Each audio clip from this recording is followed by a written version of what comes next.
In today's news, parents frustrated with the school disruptions caused by utility outages across the Virgin Islands. The Deputy Premier, the Honorable Lorna Smith OBE, recaps first 100 days in office.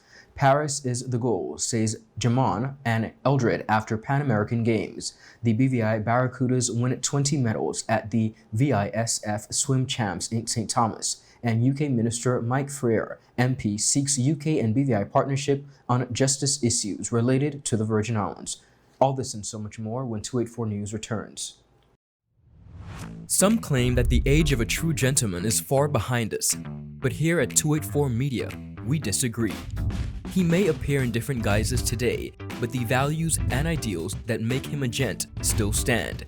284 Media proudly presents The Art of a Distinguished Gentleman with yours truly, Ron Grant, a show poised to help guide modern-day men into 21st century distinguished gentlemen. Don't worry, it's not all about suits and bow ties, but raw, real-life lessons that translate to grounded, community-minded, well-rounded men.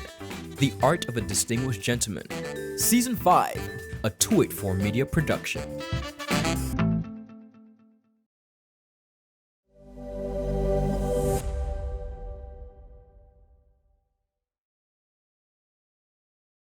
Get ready for an electrifying football showdown. It's the CONCACAF Nations League, and it's coming to the British Virgin Islands. BVI takes on Dominica on November 16th, 2023 at the A.O. Shirley Recreation Ground. This is a match you won't want to miss. The action kicks off at 3 p.m., and we've got a fantastic offer for you. Tickets are just $10 for adults and free entry for primary and high school students. Ticket outlets: the BVI Football Association, CCT, 284 Media, Hazim's Beauty Supply, Mr. Nice Guy Virgin Gorda, and Speedy's Ferry Services Virgin Gorda. Don't miss your chance to witness the thrilling action as BVI takes on Dominica in the CONCACAF Nations League. Remember, it's happening on November 16, 2023 at the A.O. Shirley Recreation Ground at 3 p.m. It's going to be epic. Hello everyone and welcome to this edition of 284 News. It is Thursday, November 9th, 2023. I'm Ron Grant, bringing you the very latest out of Tortola in the Virgin Islands. Thank you all for joining us, and a happy Thursday is wished to each and every one of you.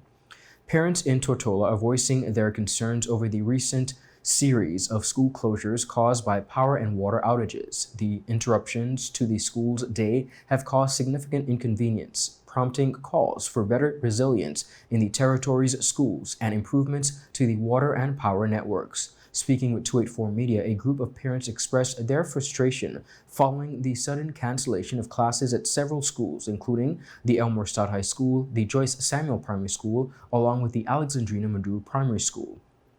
These schools were forced to close on Wednesday, November 8th, due to a lack of water on the campuses. This incident comes just weeks after schools in the East End area had to remain closed on October 19th due to a power outage.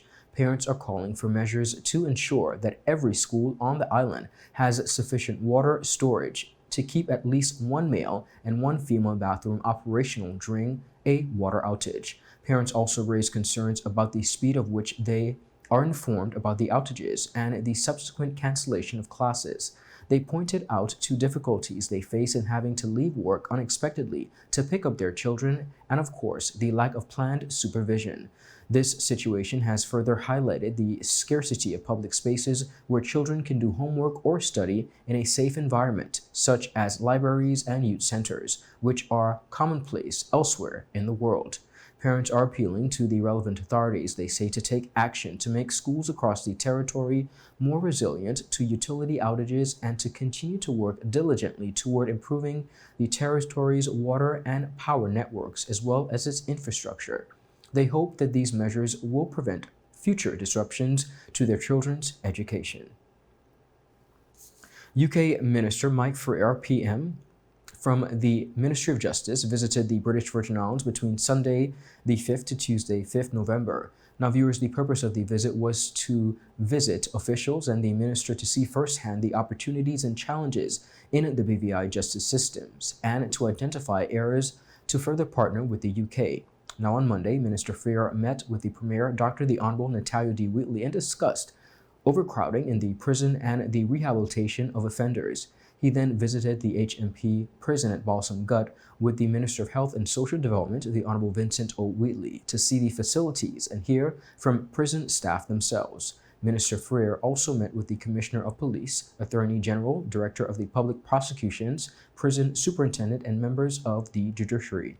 On Tuesday, Minister Freer visited the Royal Virgin Islands Police Force Marine Unit to see the UK-funded HODGE inflatable boats. There he had the opportunity and to speak to challenges in dealing with drug and gun traffic due to the BVI's porous borders. The minister finished his visit with a trip to the H. Lavely Style Community College for a lively discussion on parliamentary democracy within the Ministry of Education. The Honourable Sharibi De Castro joined him to mark the UK Parliamentary Week. Students posed questions to both ministers, and of course the event helped to really foster a understanding to students and allowed them to be more tolerant about the BVI political system, both in the BVI and the UK. Minister Freer said, and I quote, "I am grateful for the warm welcome I have received in the BVI. The challenges that law enforcement agencies face are not unique, and we must work in partnership to deal with them. The UK Minister of Justice is committed," he said, "to supporting the HM Prison Balsam Gut. Over the past 12 months, we have provided training, personal support, along with equipment." His Excellency, the Governor John Ranking CMG said, and I quote, "I am grateful to the Minister for undertaking this busy program. His visit showed the importance of learning and sharing best practice in meeting common challenges. I remain committed to working with both the BVI and UK partners in reviewing and improving the law enforcement and justice systems here in the BVI." Viewers, up next, we have more on the local scene. We'll be right back after a quick commercial break. Is someone gonna get that? Hello. Hello.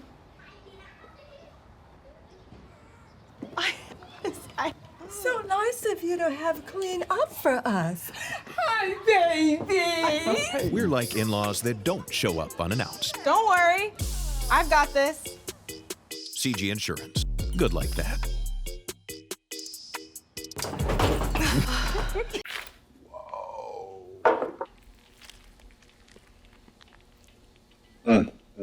Is that my lunch? Is that my lunch?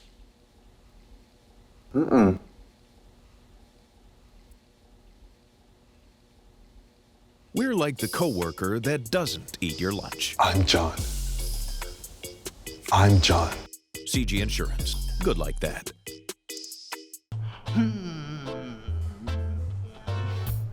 Alright, do enjoy the rest of the day. Next customer line, please. Wait, hold on a second. Yes, Sonny boy, come, yes. Good morning. Good morning, Sonny boy. Hold on there. You must have cut fun topic. It's okay, I'll take care of it. What? No man to take care of me. How may I assist you?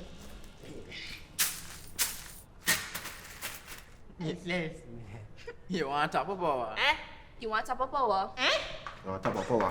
Join the prepaid party with CCT and enjoy more affordable data plans, more top-up promotions, more savings with hero bundles, and more value for your money each and every Tuesday with Top Up Turn Up Tuesday. Visit a CCT store today or anywhere CCT Top Up is sold and top up your phone. 5, 10, 15, 20, 25, 30. You want top of power? Welcome back, viewers, and thank you so much for your time. Continuing on the local scene, the Ministry of Financial Services, Labor and Trade has announced the establishment of an ad hoc advisory committee to review the minimum wage in the territory. Now, the minimum wage in the Virgin Islands was last increased on the 1st October 2016 from $4 per hour to some $6 per hour. However, a 2022 review of social assistance in the BVI by the Social Policy Research Institute found that this was well below what is needed. The researchers cautioned, however, that the speed by which the minimum wage can be adjusted must take into account economic constraints. With this in mind, Deputy Premier Minister for Financial Services, Labor and Trade, the Honourable Lorna Smith, has determined that the best way forward is to establish an advisory committee to undertake a review of what the most appropriate level of the minimum wage should be. She said, and I quote, "The government is conscious of the many economic challenges the people of the BVI face. We must all put our shoulders to the wheel, government employers and employees, to ensure that individuals on low incomes do not bear a greater share of the burdens that they already do. The review will be comprehensive, transparent, and involve the expertise of a diverse range of stakeholders to ensure inclusive participation and perspective. Importantly, it will also report by the end of March 2024. The minister will appoint the Minimum Wage Advisory Committee in accordance with Part 3 of the Virgin Islands Labor Code 2010. The advisory committee will comprise experts and representatives from a diverse range of sectors, of course, including the economic sectors, employers, employees, sister island representatives, youth, and our development partners. The committee will have access to technical support from economists, statisticians, financial analysts, and other government officials. This expertise will help the committee to understand and analyze complex data, develop and evaluate policy options, and make informed recommendations. It will complete its review and submit its final report to the Minister for Financial Services, Labor and Trade within 4 months of its inaugural meeting, which is planned to take place on the 21st of November. Minister Smith said, and I quote, "The review of the minimum wage is only one part of a wider assessment by the government on how we can address the cost of living challenge across the BVI. We know our people need to be better supported, and I expect to make further announcements on this in the near future." The following persons will serve on the committee. They are Mr. Colin O'Neill, Ms. Nelda Farrington, Ms. Amberly Crabb, Mr. Michael Thomas, Mr. Cedric Shinnery, Mr. Lawrence Wheatley, Mr. Elton Leonard, Ms. Stephanie Faulkner, Ms. Diane Wheatley, Ms. Binta Jallo, Ms. Cleopatra Besson, Mr. Sean Palmer, Ms. Lynette Harrigan, MBE, and Mr. Doug Rios. BVI field athletes Jamon Gums and Eldred Henry have made it clear of their goal to represent the territory of the Virgin Islands at the upcoming Olympic Games in Paris, France. Both athletes represented the BVI at the just concluded 19th Pan American Games in Santiago, Chile. Henry managed at 11th place finish in the men's shot put final after putting a distance of 16.98 meters, while Gums failed to make a legal mark, automatically placing him at the bottom of the list in the 13th. Tweet 4 Media's Kamal Haynes spoke to the athletes following their performance. Gums said his focus is now placed at qualifying at the Games in Paris. 2024, when the year flips over, we just going to give it everything we have. Just 100% out the gate, every meet. We have to treat every meet like, a serious competition as if it counts. So, the work ethic don't change. Maybe it might be more since I got, motivated from the shot put, but, back to it, hammering away, and we're going to see how far that takes us.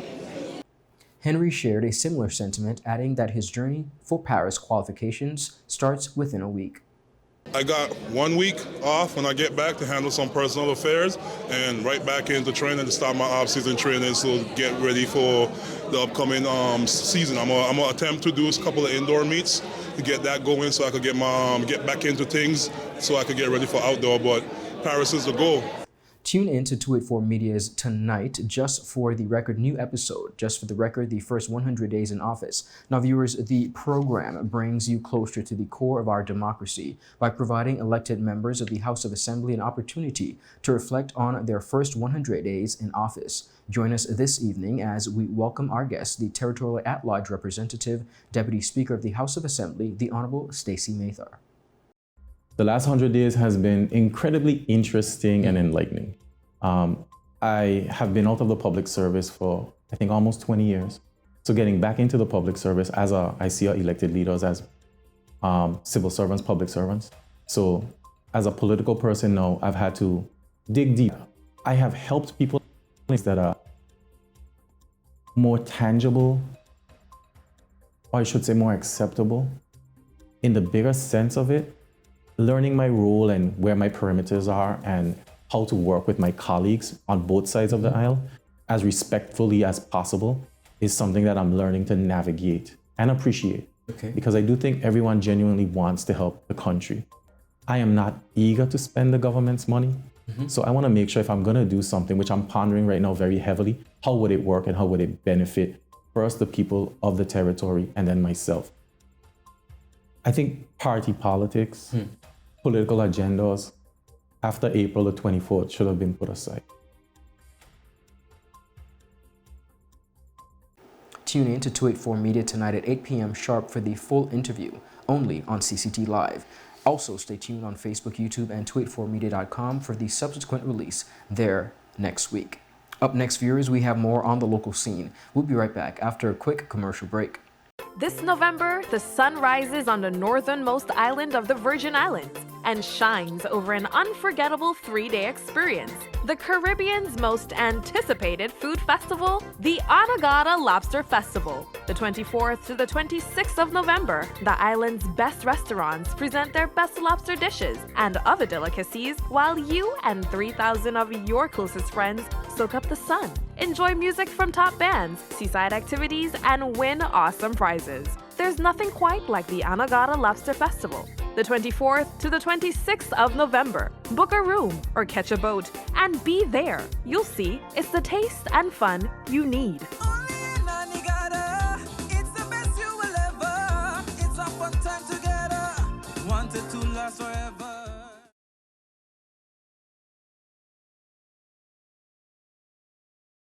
Welcome back, everyone, and thank you so much for sticking with us. Continuing on the local scene, in a recent Just for the Record episode, the first 100 days in office, Deputy Premier and Minister for Labor and Trade, the Honorable Lorna Smith, MBE, bemoaned that if the territory does not fix its infrastructure and clean the country up, we would not be able to attract outside investment. She began by recapping what the first 100 days in office has been like.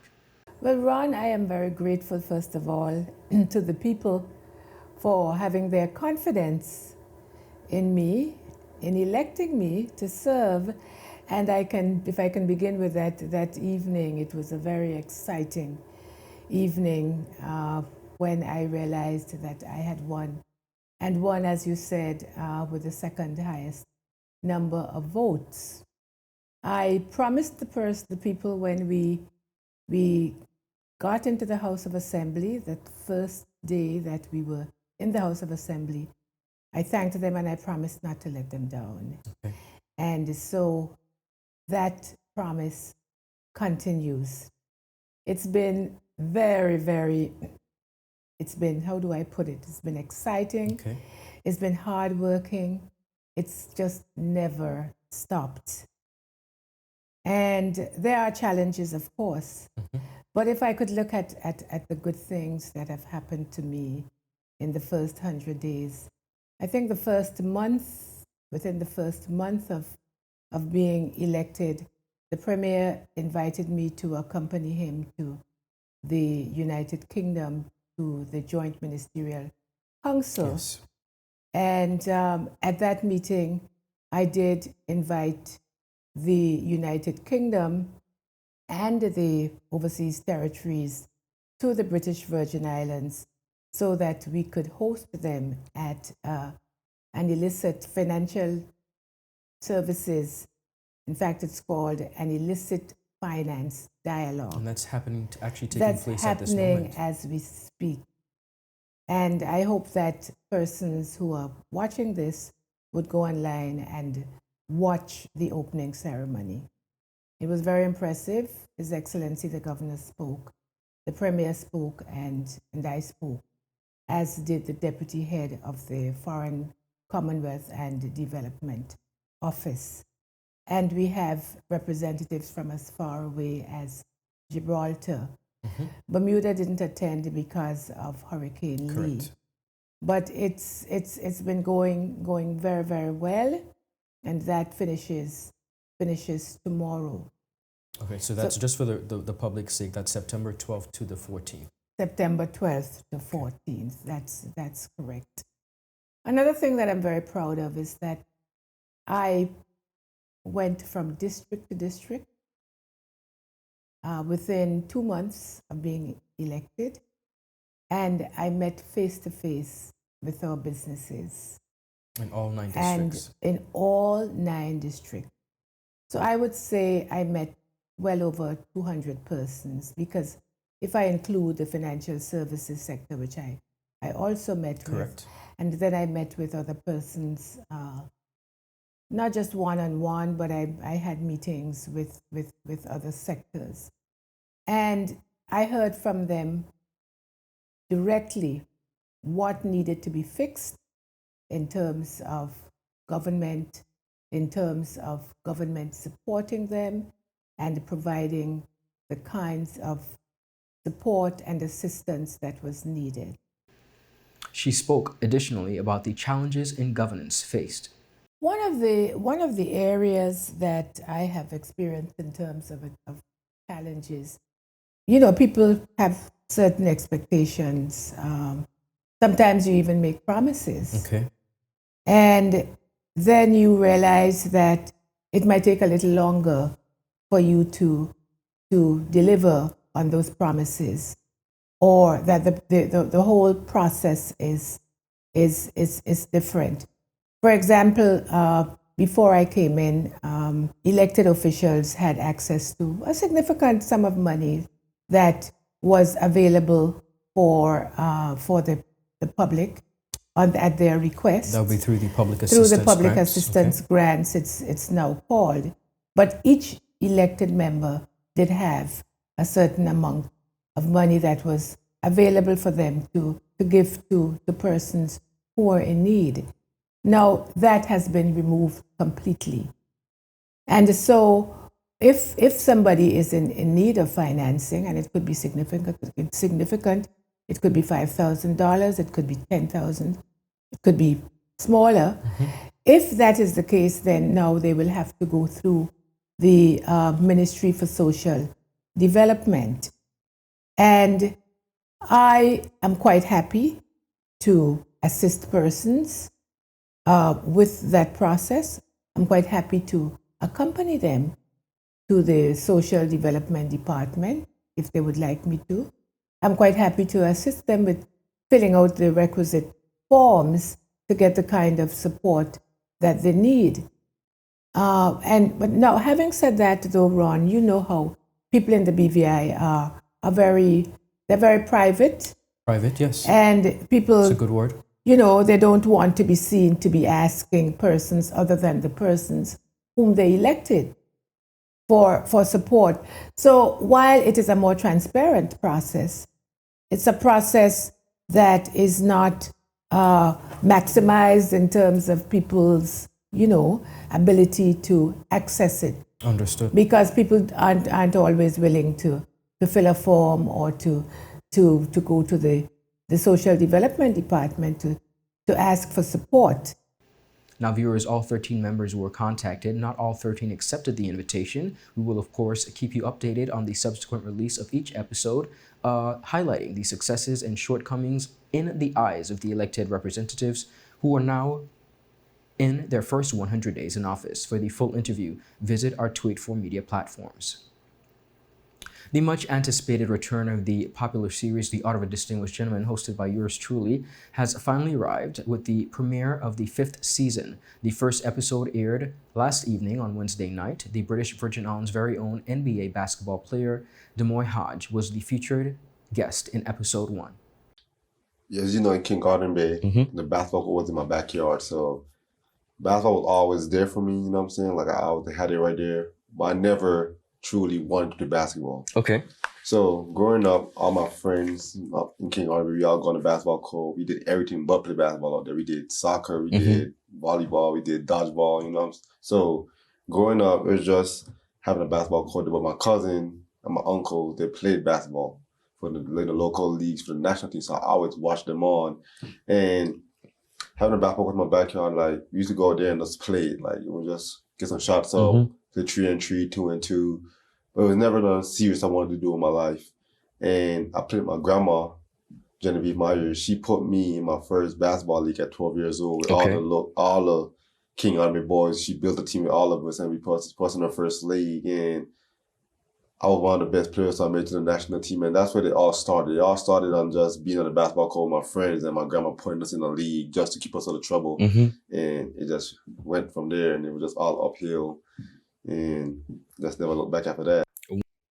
I mean, I just sort of kind of challenges in the basketball world is basically being like, one of them could be, you know, you one of the better players, but you just haven't had that opportunity yet. So he's like, you playing, you better than everybody else, but they've been there for longer than you, so they're playing over you. So you got to learn how to understand that it's not about skill, sometimes it's about who you know, the process and stuff like that. So some of the challenges could be you're supposed to belong on this pedestal. You know you're supposed to be on the top of the pedestal, but you just gotta earn your ranks there. You gotta earn your way. You just can't come in and be like, oh, I'm better than everybody. So me being from back to taller, I was on the top. You know, so that I got up there, it was just like I'm a nobody. Okay. So I have to understand that I'm not back home. I'm not the best on the island. I'm not the more hot on the island. I'm a regular person. I got to earn my stripes. I got to work every day. I got to get better to put my name out there. And that was one of the challenges at first when I first got up there, thinking I'm the man. And then you realizing like you're not nobody. And I had to adjust and realize that I got to work my way and I got to make a name for myself. Not challenges I had during my process was just being homesick. I mean, being away from family, friends, loved ones for so long it's draining. I mean, you see everybody had their family with them and got teammates and their family coming to games and your family can't make it. That's something I had to really learn to process and deal with. But I want to thank my teammates and my coaches for bringing, opening me with open arms and taking care of me. So it didn't feel as bad as it was at the beginning, but that's another challenge I had. As the season unfolds, viewers can look forward to more surprises and memorable moments. New episodes of the show air every Wednesday at 8 p.m. on 284 Media. The BVI Barracudas swim team made a splash at the Virgin Islands Swimming Federation 2023 Short Course Championships, bringing home an impressive haul of 20 medals. The team, comprised of 16 swimmers aged between the ages of 7 and 16, competed against the St. Thomas Swimming Association, Stingrays, and the St. Croix Dolphins. Now, the BVI set the tone for the competition with a win in the first event, the mixed 8 and under medley relay. The victory was, of course, great finishes that followed, and the top finishes included Arun Bistuda, boys 8 and under, secured 3 first-place finishes and 1 second-place finish. William Virgil, boys 8 and under, clinched 3rd place in the 25-meter breaststroke. Skylar Stair, girls 8 and under, a new swimmer, secured 2 second-place finishes, and Naya Bissou, girls under the age 8, won the 1st place in the 25 backstroke and the 3rd place in the 25 breaststroke. Lily Curry, girls 9 to 10, secured 2 second-place finishes and 1 third-place finish. Princess Samantha Virgil, girls 11 to 12, secured 2nd and 3rd places in the events. Jamia Paywan, an 11 to 12 swimmer, secured 3rd place in the 50-meter freestyle, and Charlie Pochegier, boys 13 to 14, secured the 2nd and 3rd place in his events. In addition to that, Jack Morris, boys 15 to 17, secured 2nd and 3rd places in his events.